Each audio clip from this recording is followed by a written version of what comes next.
Hello and welcome to whathifi.com.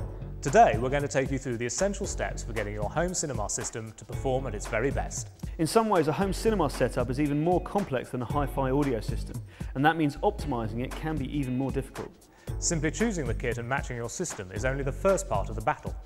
If you take a few simple steps to optimize your system, you'll see and hear it perform better than you ever would have imagined.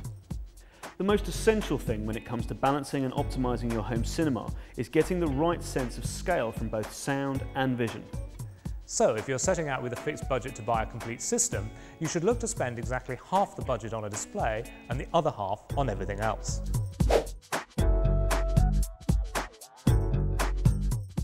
First of all, think about the room. The ideal setup will have all the speakers equidistant from your sitting position. Now, that may not be possible, but understand the principle involved and you'll be more likely to get the best compromise. The first thing you'll position, inevitably, is the TV or projector screen. From there, the big challenge is how to accommodate the speakers. Now, first off, keep the front left and right speakers equidistant from the middle. The ideal is to have them all level, so try not to have the drivers of your center speaker either behind or in front of the drivers on the left and right speakers. If you get the tweeters of all three level on a single plane, the front of your 3D sound field will sound at its best. Next, you need to position your surround speakers. You want your surround speakers to produce a sound field that's dispersive, solid and cohesive throughout the room. This is not achieved if you have conventional speakers sited too close to you. Like this. But one solution is having dipole or even bipole speakers as your surrounds. These fire the sound in two different directions rather than one, so they don't blow sound straight down your ear. Another solution is simply to mount your surround speakers up high rather than at ear level. This creates a more spacious sound, again because the speaker isn't driving the sound directly at your ears. Or you might even experiment with the angle of the speaker itself. Angling it up or down or to the side will increase reflections and create a more dispersed sound. Now, a good general rule is don't treat your amp's auto-calibration as gospel. Sometimes you can improve the integration of rear speakers by just turning them down.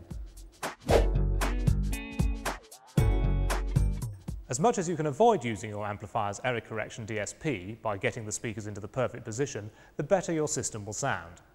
Once you position things the best you can, hook it all up, use your amp's auto-calibration, then go back and check the settings manually. If your amplifier is THX certified, it will have a THX mode, which features a thing called decorrelation. This alters the phase of the rear channels to make a more dispersive sound. This is another possible way to get the best performance if your rear speakers are, by necessity, a little too close to your listening position. A subwoofer is a bit of a mystery, and for that reason people often make mistakes with them. So let's start with the basics. A good subwoofer properly set up will have a quality that you might find it hard to get your head around, and that is, if it's working well, you'll hardly notice it. It's easy to spend money on a sub, then continually walk over and turn it up, just so you can hear what you spent all that hard-earned money on.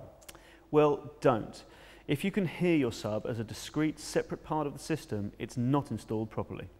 Here's what to do. Pick up your subwoofer and place it in your listening position. Then connect it to your system, disconnect all the other speakers at the amplifier, and play a piece of music that is characterized by a repetitive and deep bass line or bass drum rhythm. Next, walk around the edges of the room, listening carefully to the bass. You'll hear the sound change as you walk, with peaks and troughs of these low frequencies. The peaks are called room modes. Some of these modes really set the room off, making the bass sound very big, but also bloated and imprecise. But there will be other places in the room where the bass sounds strong and clear, with a blend of depth, power, precision and accuracy. This is where you should place your subwoofer. Now make sure it's level and stable, preferably on spikes. If it's a sealed box cabinet, which they tend to be these days, there's no problem with it being close to a back wall. But if you're putting it in a corner, you may find you get way too much of a bass lift, so be careful of that. Now the best way to set up your sub in a home cinema system is to bypass the subwoofer's crossover completely and set everything inside the amplifier. Some subs have an obvious switch for bypassing the crossover. If yours doesn't, just set the crossover to the highest frequency it will go to, and we'll take care of everything inside the amp. When setting up all your speakers, look at the manuals for recommendations. If your speakers are small and limited bandwidth, the right crossover will be higher, usually between 100 and 120 Hz, than with full range floor standards, for example. With bigger speakers, the THX recommended crossover is 80 Hz. Now, some subs have their own EQ presets built in. It may be that there's a particular frequency that's setting off a room mode. An EQ setting that reduces the volume of that frequency could make it sound just right. Lastly, some people find that once their sub is installed, it isn't producing enough level for the room or for their head-banging tastes. If that's the case and your sub has left and right phono inputs, there's a simple solution.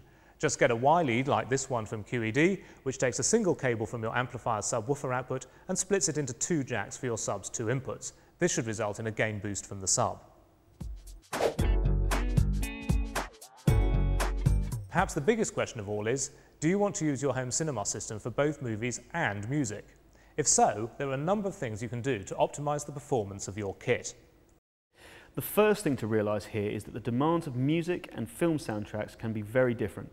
If you're using your home cinema for movies only, you don't necessarily need big, full bandwidth speakers for the surrounds.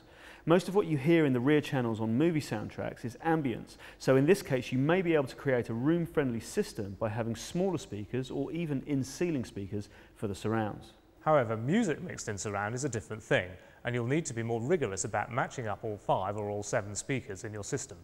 Also, bear in mind that the LFE channel in a DTS soundtrack is way louder than the equivalent low bass frequencies on your average CD, so the sub will sound very different.